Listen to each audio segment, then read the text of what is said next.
esta es una iglesia celular, una iglesia que tiene grupos en las casas, porque esa es la idea del Señor. Yo veo que hay dos tipos de iglesia. Uno es lo que yo llamo el estanque, iglesias estanque, y el otro es una iglesia que es un río de vida. Dios quiere que seamos un río de vida y no un estanque.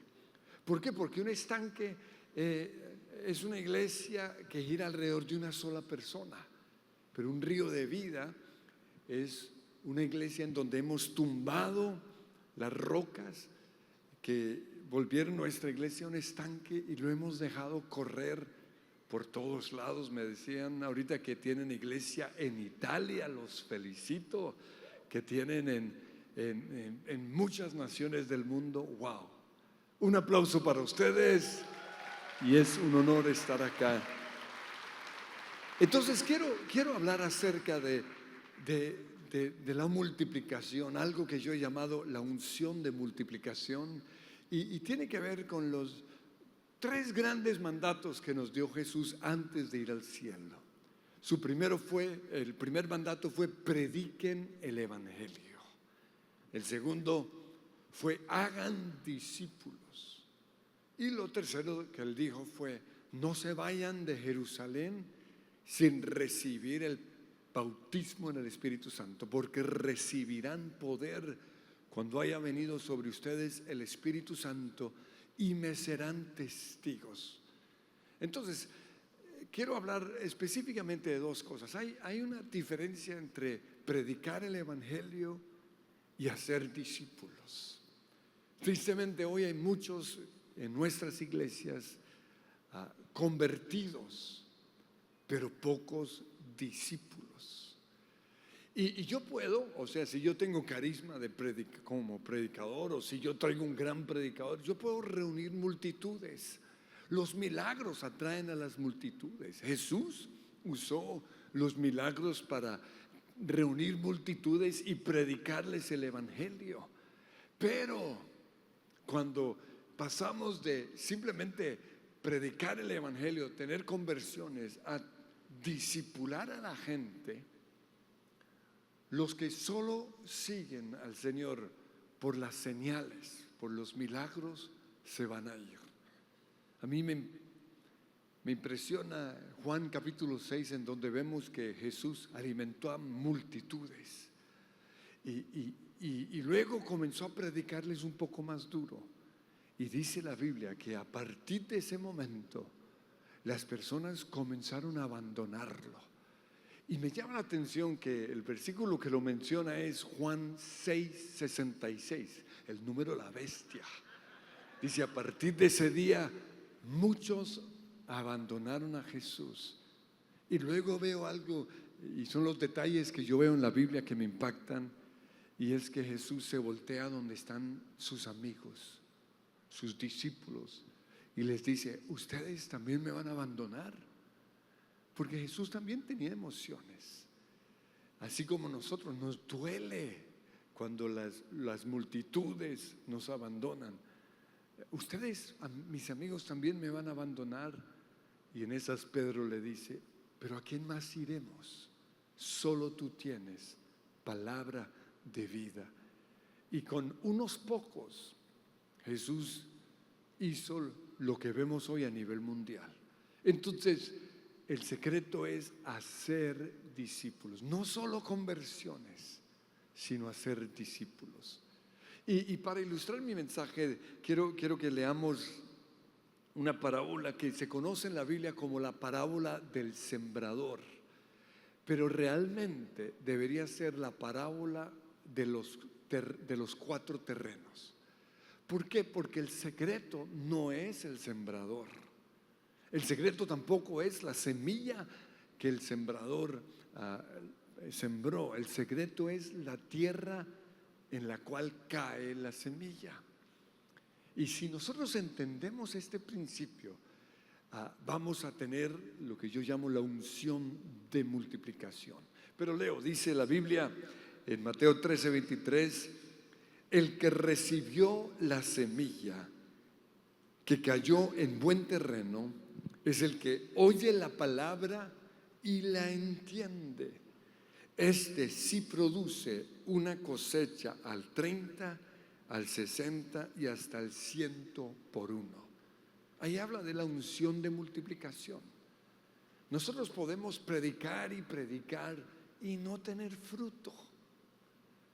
Y de hecho, no son las grandes predicaciones o los grandes predicadores lo que va a producir fruto. Cuando yo entendí eso, cambié mi forma de predicar totalmente, porque yo quería ser uno de los mejores predicadores del mundo, pero aquí me di cuenta que no es ni la predicación ni el predicador, sino el terreno en el cual cae la semilla.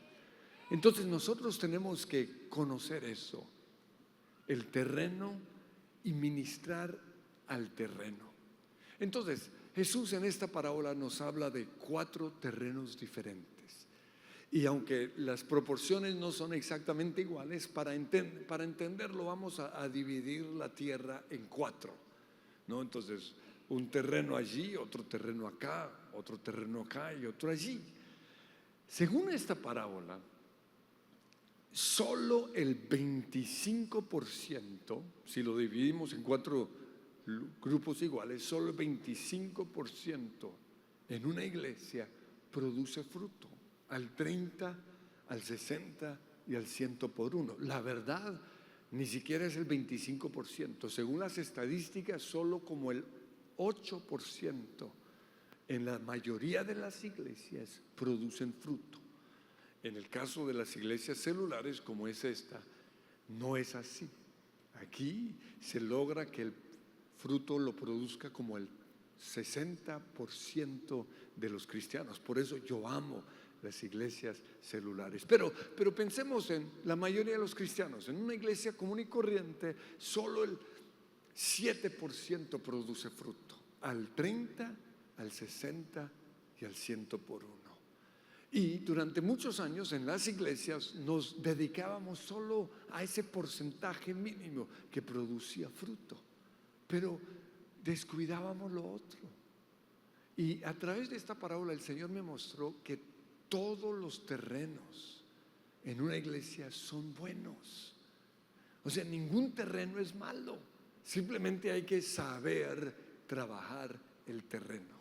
Entonces quiero que analicemos no el terreno que produce fruto, sino el otro 75% que no produce fruto. Entonces dice, el sembrador salió a sembrar, y al esparcir la semilla, una parte cayó, y resalto esto, en una buena tierra, pero en una tierra dura, dice la Biblia, junto al camino. Entonces, por estar junto al camino, la gente que pasaba por ahí pisoteaba la tierra, ¿no? Entonces, porque lo pisoteaban, era un terreno duro. Y por eso, pues, la semilla cuando cayó allí, como era un terreno duro, no pudo echar raíces, no había humedad. Y pasaron los días y la semilla estaba ahí. Y finalmente la Biblia dice que vino el diablo y se robó la semilla. Y así hay muchos cristianos que reciben la palabra, van a los grandes congresos, uno les profetiza y son unas palabras tremendas, pero no entra. ¿Por qué? Porque el terreno está duro. Y la pregunta aquí hoy es la siguiente: ¿por qué endureciste tu corazón? ¿Por qué cuando Dios te dice te amo, tú eres mi especial tesoro, yo estoy contigo, nunca te dejaré ni te desampararé? Porque esas palabras muchos cristianos no la oyen, porque el corazón está endurecido. Ahora podemos tener los mejores músicos ministrando el momento en el cual damos esa palabra profética, y esa palabra llega, pero no produce fruto. ¿Por qué? Porque el corazón está endurecido. Y la pregunta es esta: ¿quién te pisoteó? ¿Quién te causó tanto daño? ¿Por qué cuando llegas a la iglesia cruzas los brazos ahí como vamos a ver qué tal está la palabra? ¿Por qué no hay sed por la palabra? Si hay una característica en nuestra iglesia es eso. La gente es hambrienta. Y ahorita mi esposa me dijo acerca de ustedes, es una iglesia linda, lo cual muestra que han trabajado en sus corazones. Son personas hambrientas por la palabra. Pero a veces yo predico en iglesias en donde yo me quiero largar. ¿Por qué? Porque no están recibiendo. Es un corazón duro, no están ahí cerrados.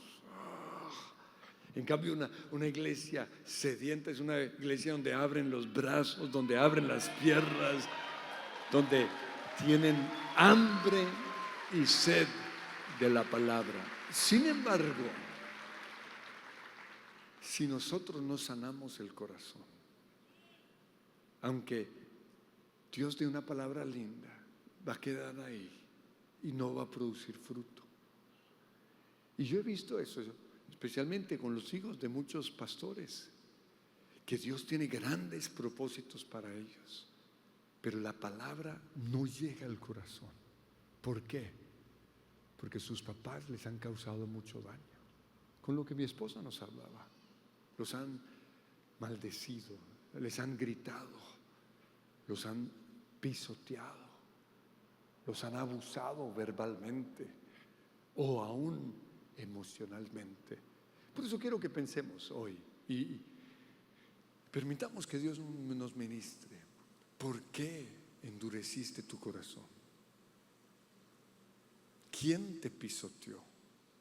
¿Quién te causó tanto daño?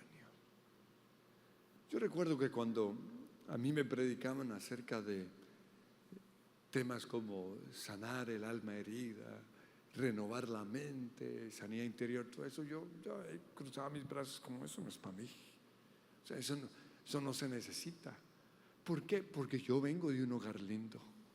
Mi papá jamás le pegó a mi mamá. Mi papá jamás llegó borracho. Por eso, en cierta forma, yo no entendía el tema de sanidad interior porque vengo de un hogar lindo. ¿No? O sea, cuando oí la primera vez un tema de que tengo que perdonar, yo me quedé pensando, a ver, ¿a quién tengo que perdonar? Y el único que se me ocurrió fue un desgraciado que cuando yo tenía 11 años me sacó de un partido de fútbol porque vino uno mejor que yo. Entonces yo recuerdo que cuando dijeron, haga una lista de la gente que usted tiene que perdonar, yo, ¿quién era? Ay, ni siquiera sabía el nombre. El hermano de Oscar, así escribí. ¿Por qué? Porque me sacó de ese partido de fútbol. Pero luego, la profesora de español se llama, todavía está viva, Rita. Aquí en Perú puedo hablar de doña Rita. ¿Por qué? Porque en clase de español ella me avergonzó públicamente. Porque yo era medio brutico. O sea, la verdad que yo sea hoy lo que soy es por la gracia del Señor. De hecho, mi sanidad Dios lo hizo leyendo la Biblia. Porque hay un versículo en Salmos en donde el salmista, en el Salmo 119, habla acerca de la bendición de la palabra del Señor. Porque dice que hace sabio al sencillo. Sencillo es una forma de decir al brutico, es decir, a mí. ¿Por qué? Porque leyendo la Biblia Dios comenzó a sanarme. Pero ahí me di cuenta que a mí también me pisotearon. Porque como les dije, yo era medio brutico y yo estaba medio rajado. Entonces ella nos dio una oportunidad a los que no estábamos pasando en esa materia, que hiciéramos un trabajo.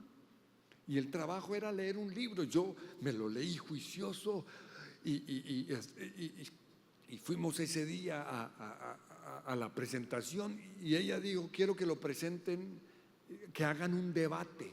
Yo no sabía que era un debate. Y recuerdo que nos sentaron a unos acá y a otros allá. Y estos estaban, ya entiendo, a favor y estos en contra, pero yo no sabía por qué los que estaban de mi lado decían cosas absurdas. Yo decía, están locos. A mí me gustaba era lo que decían allá. Entonces la profesora, a ver, Andrés, ¿usted qué dice? Yo lo único que me acuerdo fue que me paré. Para mí, los indios no tuvieron la culpa. Y todos se burlaron. ¡Guau, guau, guau, guau, guau, guau! Y la profesora dijo, usted sí, mucho bruto. Y me humilló públicamente. Y ahí en la clase estaba la niña que siempre me gustó.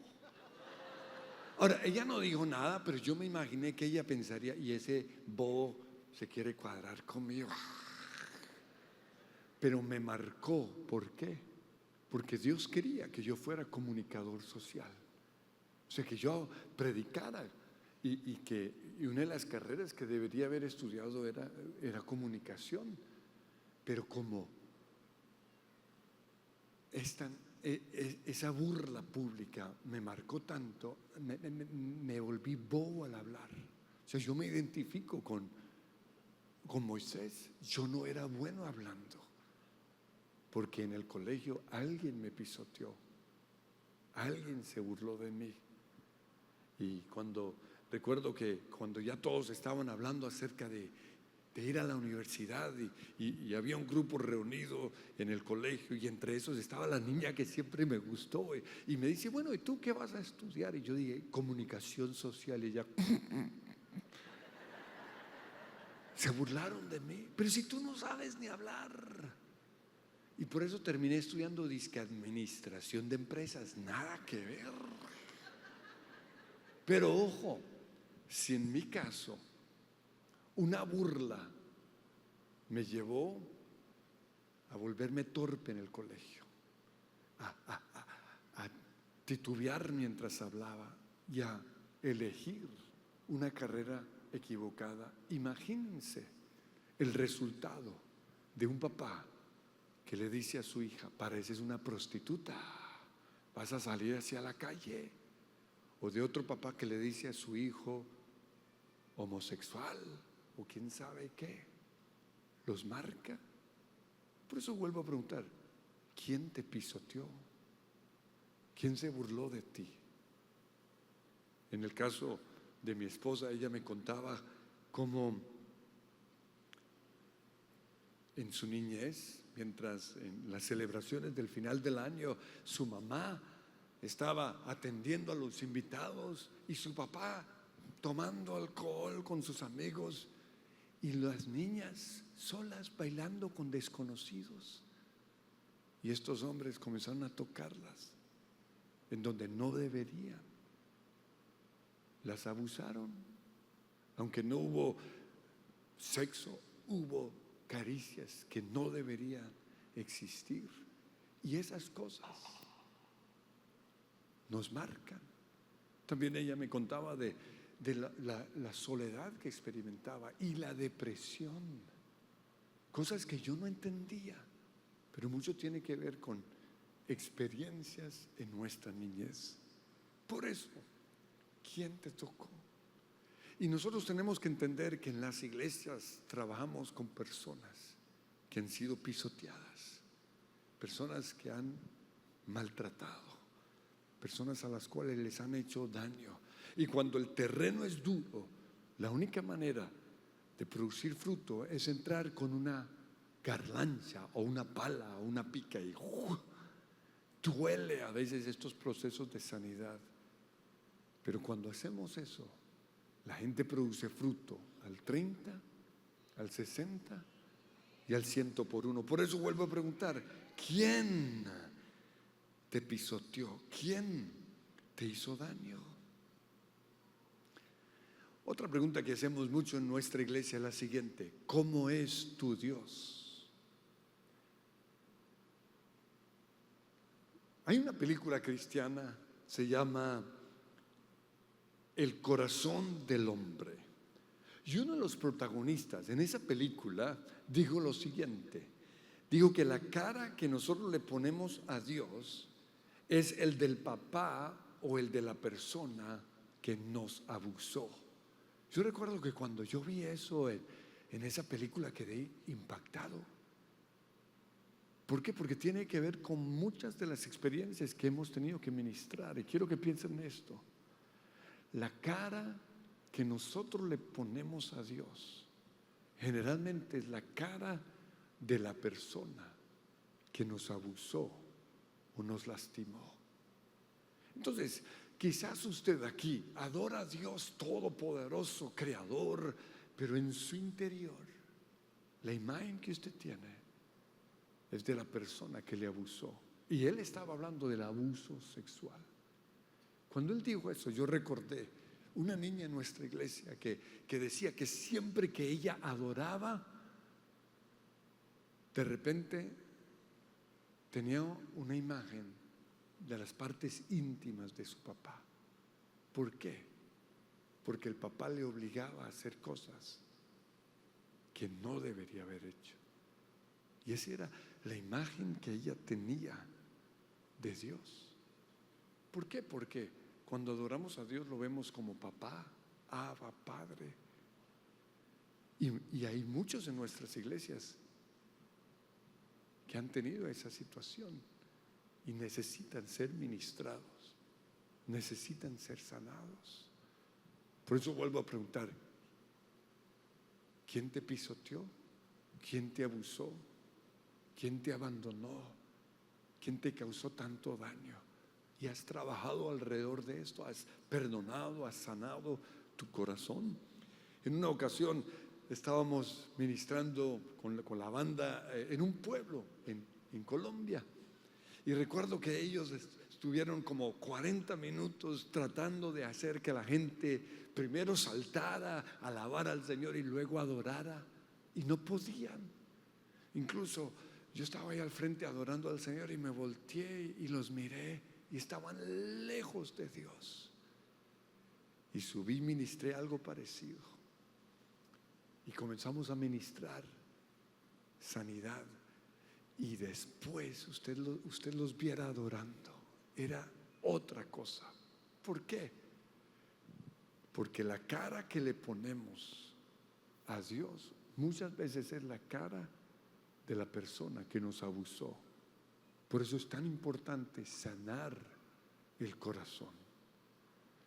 También recuerdo en una ocasión, teníamos uno de los grandes adoradores en nuestra iglesia, una unción tremenda. O sea, cuando esta persona tocaba el piano, ¡juá!, entraba la presencia del Señor, pero era una unción, porque él no tenía intimidad con Dios, él no podía ver a Dios. Y esa es una de las razones por las cuales muchos no adoran, no alzan las manos, no ven a Dios cara a cara, no lo ven a los ojos. ¿Por qué?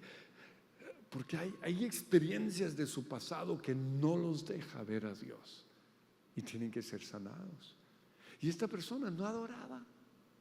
O generalmente cuando nos ministraba con una tristeza. Por eso mi esposa fue a ministrarle y le dijo: oye, dime, ¿cómo es tu Dios? Y él comenzó a responder como todos responden teológicamente: mi Dios es todopoderoso, mi Dios es un Dios de milagros, mi Dios es el Rey de Reyes y Señor, y todos los términos teológicos. Y entonces mi esposa le dijo: no el Dios de la Biblia, no, el Dios que tú ves cuando cierras los ojos.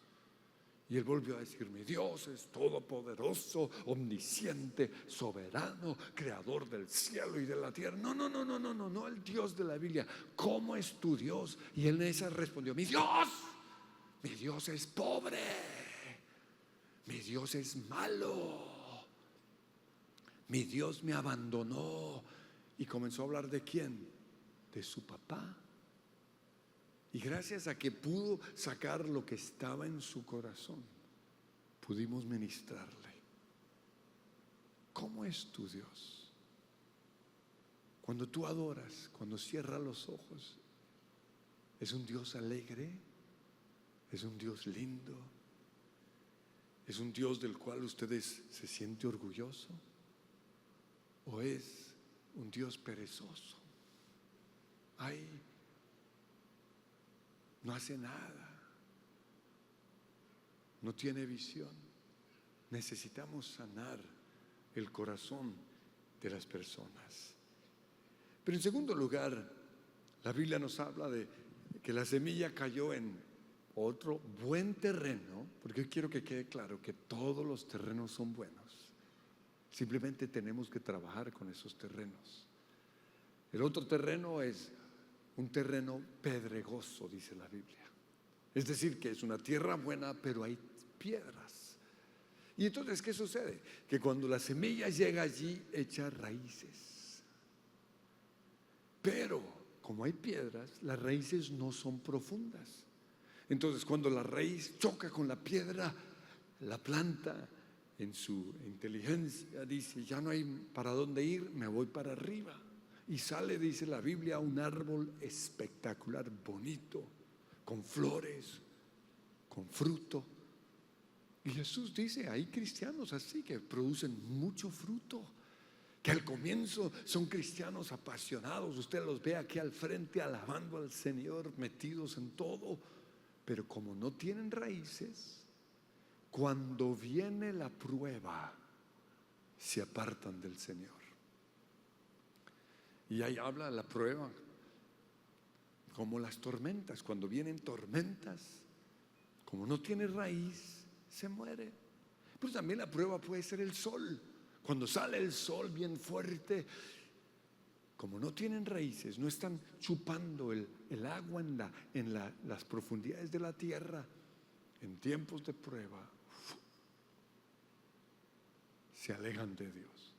Entonces la pregunta aquí es: ¿qué son las piedras? Pues las piedras son los pecados. Pecados que tenemos los cristianos, pecados que no queremos confrontar, pecados que si no hacemos algo al respecto nos van a destruir. Ahora, hoy es la moda de algunos predicadores es no predicar en contra del pecado. Y entiendo lo bueno que hay detrás de esto, pero también veo el peligro que hay con esto.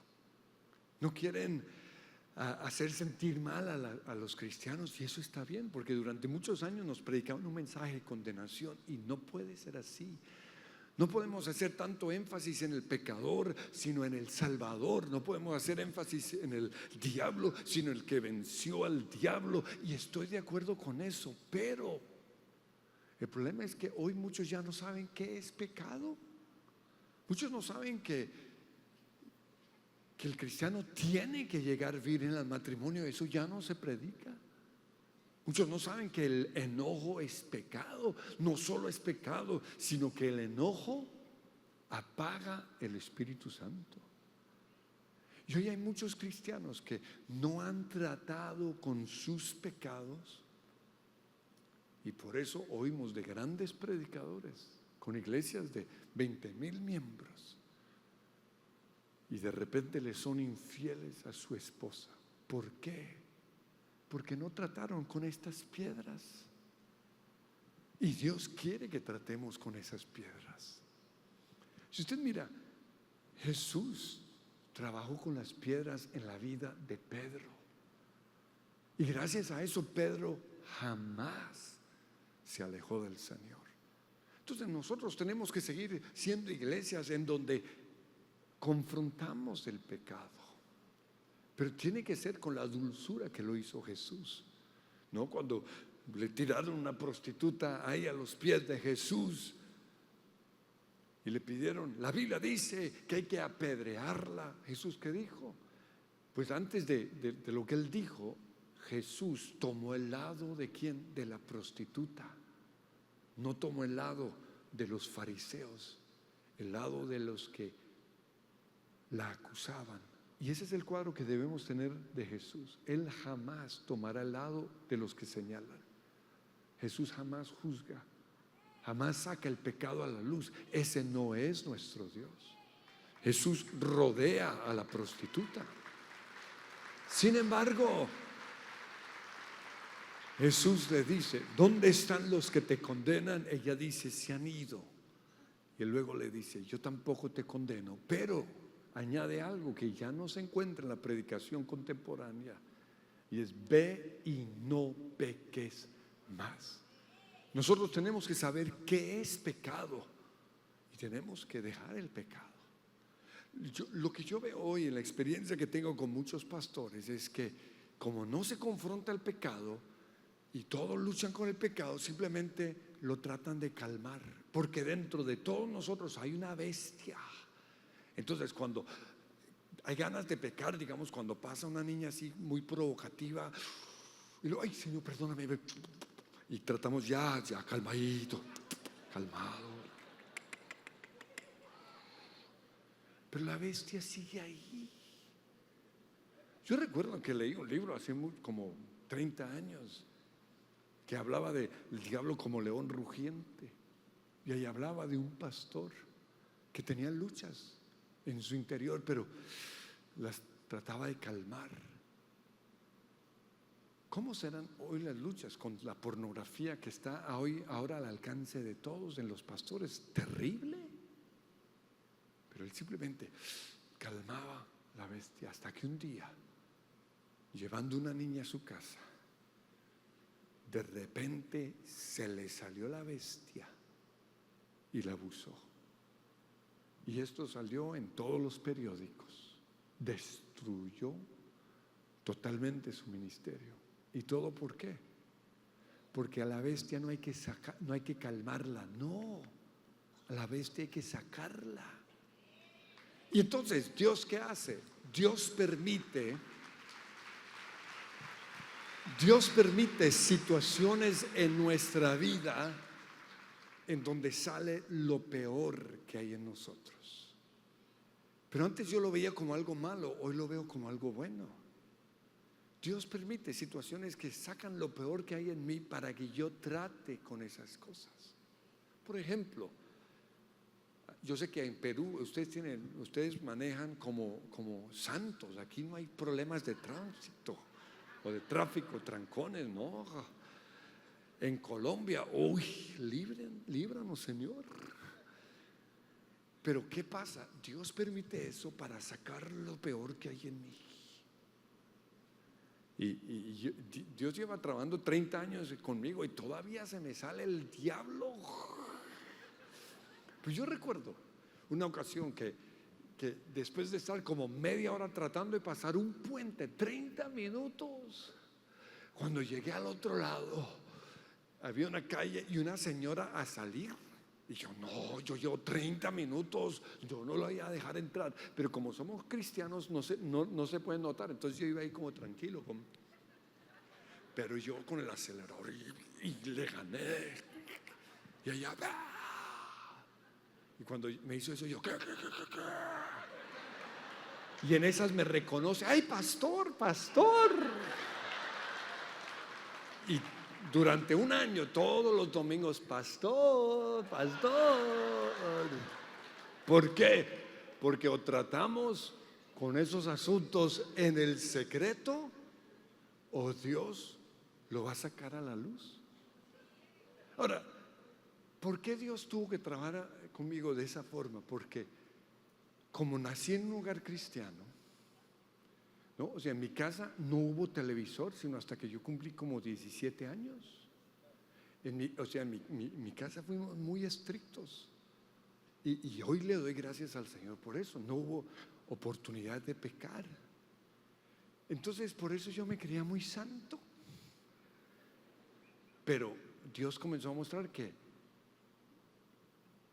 tanto en mí como el peor de los pecadores está el pecado. El pecado lo único que necesita es una oportunidad para que se manifieste.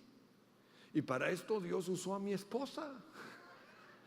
Porque yo recuerdo que recién casados o después de 2 años de casados, un día le pisé la cocina blanca, impecable. Y ella dice, ¿qué? Pisó mi cocina. Y comenzamos a discutir. Y luego ella hace, porque las mujeres tienen como 10 estrategias de guerra. Ella hizo la de no decir nada. Y cuando ella se quedó callada, me sacó la piedra. Y sí, como no sé si aquí dicen, me sacó la piedra y la agarré del pescuezo, la levanté y la senté en la cama. Y luego yo dije algo, y fue lo siguiente: tú eres la única que ha sacado lo peor que hay en mí. Entonces yo pensé, wow, ya le gané la pelea. Y en esas Dios me dice, tú eres la única que ha sacado lo peor que hay en mí. O sea que eso está en ti. Y cuando Dios me dijo eso, entendí que el pecado estaba en mí, que el enojo estaba en mí. Y llevamos casados 26 años, 26 años trabajando con esas piedras. Y puedo decir, como ella decía ahorita, que soy mucho mejor que con el hombre con el cual ella se casó. ¿Por qué? Porque de eso se trata, el discipulado.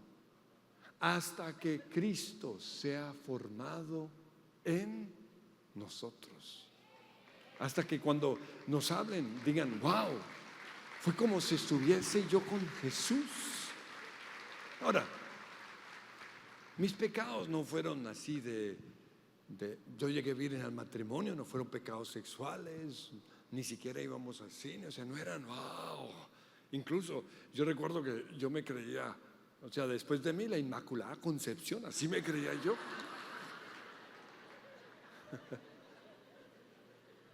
Pero mis pecados eran cosas como la timidez. ¿Sabían ustedes que la timidez es pecado? Porque la Biblia dice que ni los cobardes ni los tímidos entrarán en el reino de los cielos. Que Dios no nos ha dado un espíritu de cobardía. O sea, una cosa es ser introvertido. Yo soy introvertido. Mi esposa es extrovertida, yo soy introvertido. Pero otra cosa es ser tímido, porque tímido es ser orgulloso. Los tímidos o los que, cuando yo era tímido, aunque a veces se me sale todavía, mi miedo es el que dirá la gente. Pero eso es orgullo. Pero para esto Dios permitió situaciones como la siguiente: un congreso en Colombia, ¿no? Donde se llenaba el Coliseo. Y yo fui hace 20 años a aprender. ¡Wow! Pero como a mí me gusta siempre hacerme en las primeras filas, yo recuerdo que un día entré un poquito tarde al congreso, miré y encontré una silla ahí, digamos esa ahí. Me senté, estaba feliz oyendo la prédica, cuando se acerca una señora y me dice, ¿qué hace ahí? Le dije, estoy oyendo la predicación. Me dice, es que esto es para pastores. Le dije, yo soy pastor. Entonces se fue. Y al rato vino con 2 gorilas así grandotes. Me pararon, me llevaron hasta lo último, el Coliseo. Ahora, no pasó así, pero en mi imaginación yo me vi que estos me jalaban, yo no. Y yo me imaginaba que todo el Coliseo estaba pendiente de mí. Decían, ese gringo llegó, se creía muy importante, se sentó ahí. Y una señora muy linda, muy amable le dijo, por favor se va. Y no quiso. Y por eso me llevaron allá atrás. Y estando allí, Dios me dijo, y nunca lo olvidaré, porque yo me iba a largar, me largo. Dios me dijo, si te vas, no te doy lo que necesitas. En ese momento nuestra iglesia tenía 700. Hoy somos, así como ustedes, una iglesia que la asistencia un fin de semana es de 40,000. Pero Dios dijo, no te lo doy.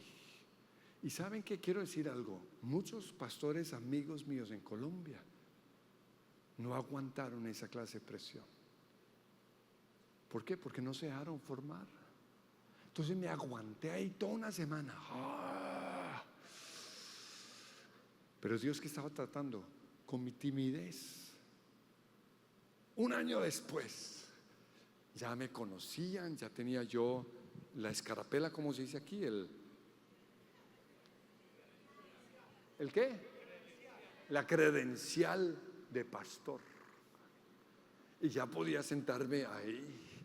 Yo recuerdo que yo llegué orgulloso, así como Mr. Bean mostrando.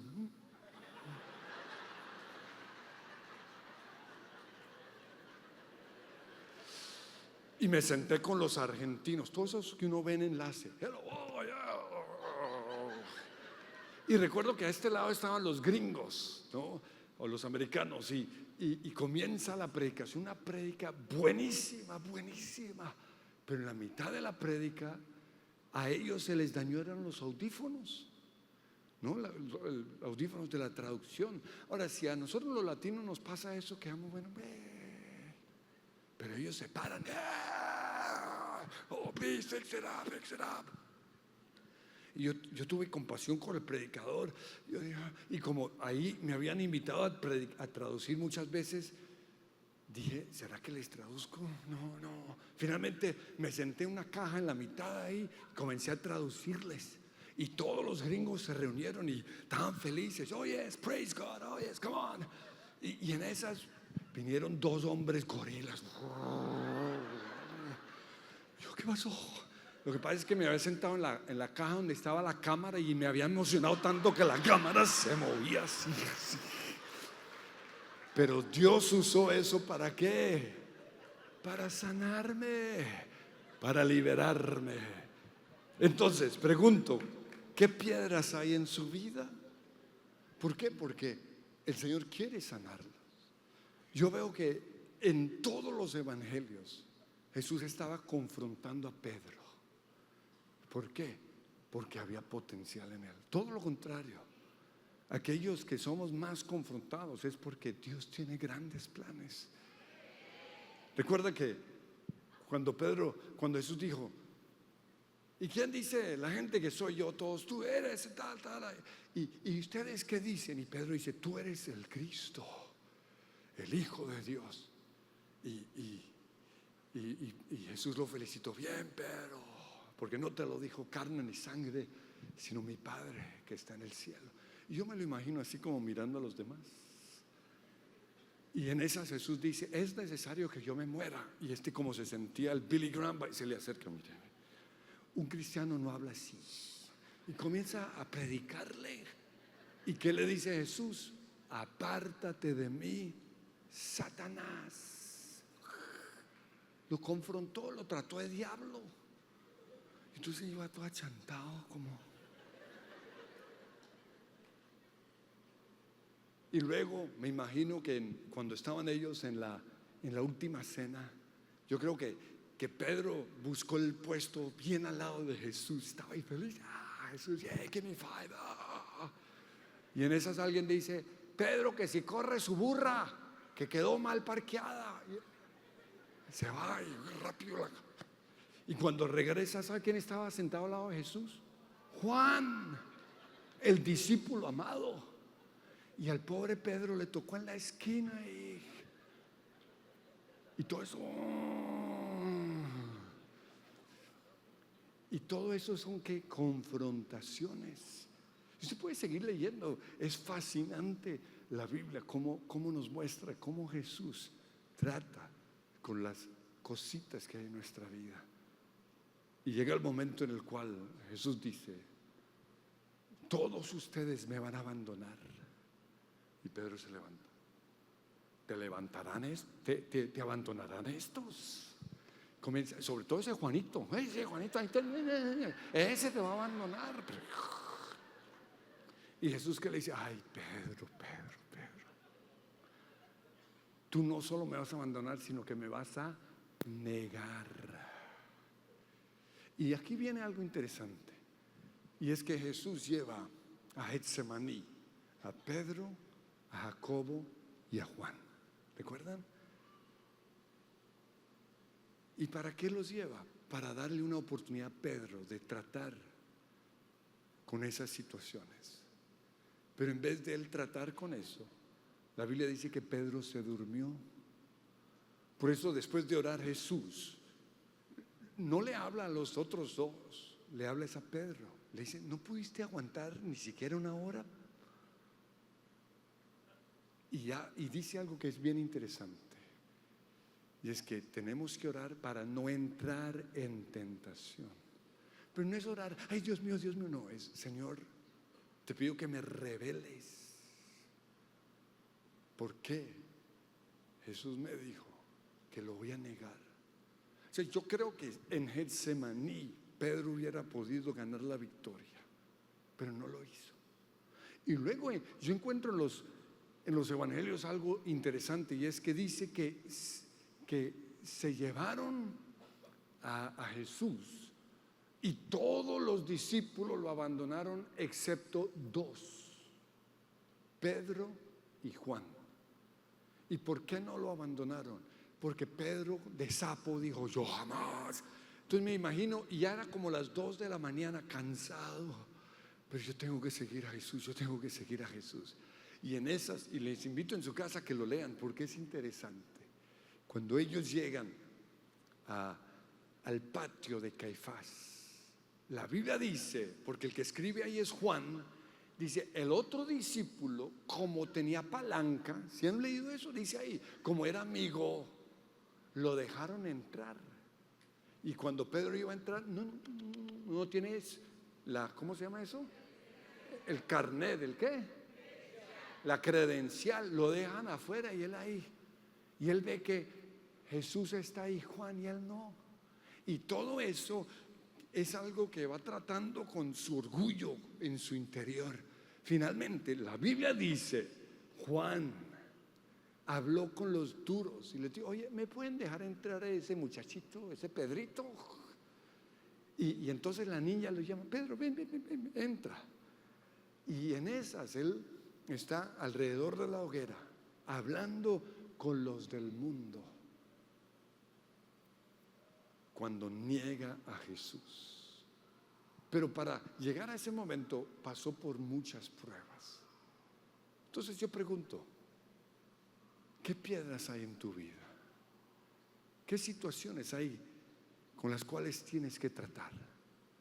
Porque si no lo haces, puedes cometer el mismo error que cometió Pedro. Finalmente, la última parte de la semilla cayó en una buena tierra, pero dice la Biblia, con espinas. Y dice que como era buena tierra, echó raíces profundas, salió un árbol bonito, wow. Pero las espinas crecieron al lado y con el tiempo las espinas ahogaron la planta. Y esto tiene que ver con los ídolos en nuestra vida. Las cosas que no son pecaminosas, pero que pueden ahogar la palabra del Señor. Entonces la pregunta que el Señor nos hace aquí es: ¿qué espinas hay en tu vida? La Biblia dice, o el Señor nos dice: no tendrás dioses ajenos delante de mí. Y yo tengo esta imagen siempre que leo eso, y es que Dios está allí, pero es como un camino, un sendero, y entre Dios y nosotros hay como unas ramas que se atraviesan, tratando de llamar nuestra atención. Puede ser el deseo de tener fama, el deseo de tener terrenos, propiedades. Aún nuestra iglesia puede ser un ídolo, y todo eso se pone el camino entre Dios y nosotros. Pero una vez más, yo con todo mi orgullo le dije: Señor, yo no tengo ídolos. Y Dios dijo: te voy a mostrar que sí. Y lo hizo basado en Isaías capítulo 6. Ahí dice: el año en el cual murió el rey Usías, vi yo al Señor sentado en su trono. Y el Señor me preguntó: ¿por qué Isaías no me vio sino hasta después de la muerte del rey Usías? Yo me quedé pensando: seguramente el rey Usías fue un ídolo en su vida. Y así también hay situaciones en nuestras vidas, o hay personas, o hay cosas, propiedades, carros, que pueden ser ídolos en nosotros. Y a veces Dios tiene que permitir que nos roben el carro, que nos echen del trabajo, que la iglesia deje de crecer o algo así. ¿Para qué? Para llamarnos la atención y decirnos: hay ídolos en tu vida. Entonces, basado en esto, Dios dijo: yo quiero que el próximo domingo en la alabanza, en nuestra iglesia la alabanza dura 30 minutos todos los fines de semana, quiero que durante 30 minutos solo estés enfocado en mí. Yo dije: Pan comido, piece of cake, fácil. Y me fui a lavar. A los 3 minutos ya estaba pensando en el del sonido, pero arregla el sonido, ¿qué pasó? Y luego en la niña que se desafinaba, pero afine, mija, afine. Ahora sí, no, sí, no. Ay. Y el Señor me mostró en 30 minutos como 100 ídolos. Entonces, como tenemos 8 reuniones, dije, voy a repetir. Y nada, no fui capaz. Y el Señor me dijo, todo eso son ídolos, cosas que ocupan el lugar en tu corazón. Y ahora, sobre todo en el tiempo de la alabanza, yo me enfoco en Él. Y todo aquello que se me atraviesa la mente, y generalmente es una preocupación o una amargura, porque uno adora lo que odia, uno adora lo que no puede perdonar. He aprendido a tratar con esos ídolos. ¿Por qué? Porque si no, esos ídolos van a ahogar la palabra. Quiero que nos pongamos en pie.